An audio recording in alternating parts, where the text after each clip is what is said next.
Le fait de diriger le centre Laennec, c'est pas une mission qu'on se donne à soi-même ou qu'on se proclame, c'est un service que l'on rend et pour lequel on est appelé, et dans lequel il y a à la fois la dimension de direction pédagogique, intellectuelle, mais beaucoup de services aux étudiants, services à l'équipe et à tout l'ensemble de la communauté qui vit dans cette institution. Quand je suis arrivée, une petite délégation d'étudiants qui sont venus me voir assez formellement pour me souhaiter la bienvenue dans leur maison. Et c'était très chaleureux et ça m'a beaucoup touchée.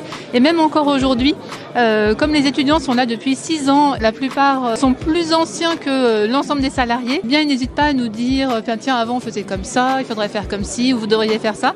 Et c'est bien parce qu'on peut du coup prendre ce qui est bon dans les suggestions des étudiants. Ce qui change quand on n'est pas un jésuite, quand on est directeur. La première chose, c'est peut-être une sorte de surprise des étudiants qui s'attendent à retrouver un religieux. Et manifestement, je ne suis pas un prêtre. Et la deuxième chose aussi, c'est le rapport au temps, au sens où le jésuite qui me précédait n'hésitait pas à consacrer un temps énorme au centre Laennec, ce qui n'est pas possible quand on a une famille. C'est un travail, même si on y consacre déjà beaucoup de temps. Et donc ça m'a amené à rediscuter avec l'équipe et les gens impliqués de l'organisation et de la répartition du temps, et en particulier du temps de présence sur place.